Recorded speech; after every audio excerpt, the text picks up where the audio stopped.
Hello guys, Banana Luck here and welcome back to another video. So this one was specially done up for the new players to the game, seeing that we are at a 5 million download event currently. I see a lot more new players coming onto Reddit and asking questions. So I thought I'll compile a couple of tips, 6 different tips to be exact, that will help you hopefully in your journey in playing Watcher of Realms.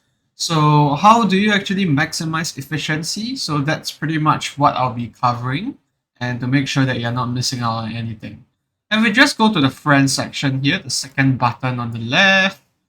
It'll pop up this friends menu, and you can see that I actually have 100 friends here. No, I do not have 100 people I know that are playing the game, but I just added a bunch of random people and also the people that I actually know.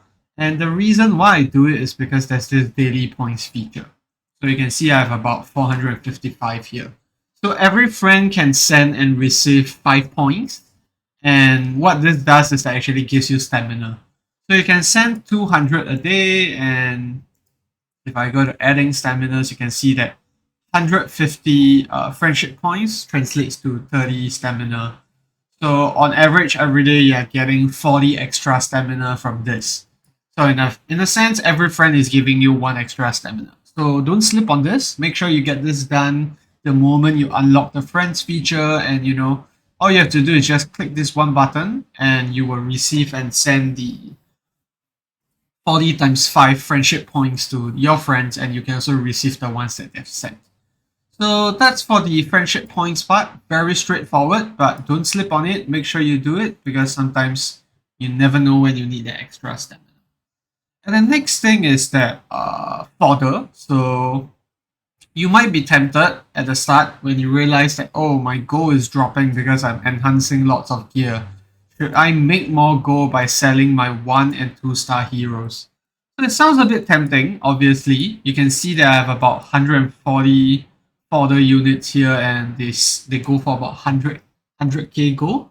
But don't ever do this because these fodders are going to come in very useful when you want to awaken your heroes. So what do you, sorry, not awaken, when you want to actually promote, star up your heroes. So for example, we have Calypso here. She's level 50. So to get her to the cap of level 60 like I have here on my gun, you actually need to star her up.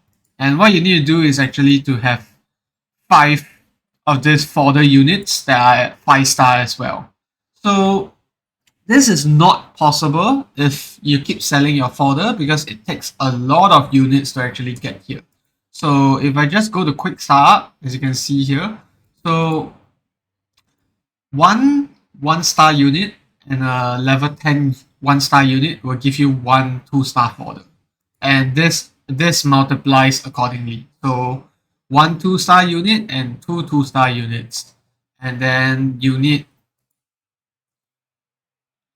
3 of unit level 20 3-star unit that you got from here, and 3 of this 3-star units. You get the idea. And over here you need 4-star units, which you get from here, and 4 of the 4-star units. So you need 5 of this to start a hero. So if you take 5 times 4 times 3 times 2, that's gonna give you like what? 122 star units that you actually need, more or less. I think it's probably more. So never ever sell your fodder because you're gonna need them really soon. Because once you hit that 50 cap, you need to hit 60 to be able to maximize your hero's potential. And the one exception for this is that you can actually sell your 3-star units. I don't have any of this at the moment because I sell them after every summoning session, or rather I have to exhaust them to actually summon more. So they give you 30 diamonds per hero, but there are a few that I won't actually sell. So I'll just scroll down and look for them here. Mainly 2, I'll say. So the 2 units that I have, actually 3 units. Kyuk. So Kyuk is a very unique poison archer marksman, and he's quite handy when it comes to certain campaigns, or rather artifact rates, as well as some of the arena, the single target DPS one. Kyuk might actually do more damage than your typical marksman because Haze Poison does HP percentage damage. So this is just one of the many, so you can see is 1% of target's max HP percent per second, stacks up to 3 times. And this actually, this is actually one of the 3-star units that one of the rare units I won't sell. The other one is Decimus. So Decimus, nothing special about him except for this Defiance. So when HP drops to 0, he remains alive and continues to fight for 8 seconds. And coupled with his respawn time of, what was it? 18 seconds, it makes him perfect for Gear Raid 2, where you have to tank up the rolling boulders. So that's another unit that I won't sell. So if you don't want to sell them when you're clicking this button, just make sure you lock the heroes. And by default, all of the epic and legendary heroes are locked. So you won't be able to sell them unless you manually undo it. Last one is Navi. So she's a cost generator. What do I mean is that, you know, in the campaign mode, you actually have that cost that generates 1 per second or so. And Navi boosts this up when she hits her max level Audi by 8 costs, and the skill cost actually goes down by 100 and the initial rage goes up by 300. So this is quite a lot of cost in a short span of time, and then you can dismiss her to get everything back. So this will come in really handy for like certain content like Gear Raid 3 when you need a lot of marksmen to come out from the get-go, as well as Gear Raid 1. So these 3 units, I will not sleep on them because they all have very unique use cases. So just make sure that you lock them the moment you got them. And yeah. The next thing is item sets. So the moment you start actually getting closer to like farming better gear, you'll be like thinking, oh look, there's like this set bonuses that look quite sexy. Should I maximize them? Yes, you should, but only if it's convenient to do so. So I think for weapons and chest pieces, these are very easy because it's just two parts that you need to form. And this always gives flat stats. So you just need to depend on the substats to make sure they are good. And in this case, I just went for crit rate and crit damage on both of this, and I felt it was good enough. But it becomes a bit more tricky when it comes to the accessories. So the banger, the amulet, and the ring. So this Hatsuit is the only unit where I have a complete set on. If I actually pop over to my Setrum, it's going to be a mixed set. Stylus as well. Vienna as well. So you get the point. It's tough to actually get full sets on the accessories because the main stats are not flat anymore. They can be anything. They can be crit rate, they can be attack bonus, rich regen, HP bonus, defense bonus, and last but not least, your flat stats, flat attack, flat defense, flat HP. So there's also attack speed, not to forget. So you can see that there's quite a mix of stats that can actually drop. So it becomes very tough for you to actually get the right gear, the right sets. So therefore, you should try to avoid getting item sets. Just get them in good stats. So get them all in attack bonus if it's a DPS, or get them in one of them in crit rate if you're lacking crit rate. But I'll say unless you're in mythic gear, high chance you have to depend on getting attack bonuses sets instead. Crit rate will probably be much tougher for you to achieve at the start from here.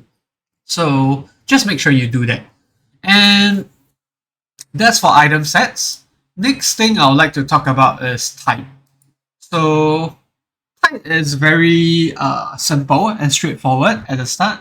You're probably going to breeze through this for the first 100 levels. But once you get to wave 101 onwards, it's going to get really tough.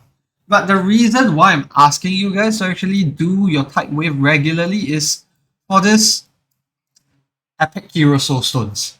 You're not going to get this anywhere else unless you're lucky with your guild boss chest, but it's going to be quite rare. And you're going to use a lot of this, especially when it comes to Wrath, which I'll talk about later.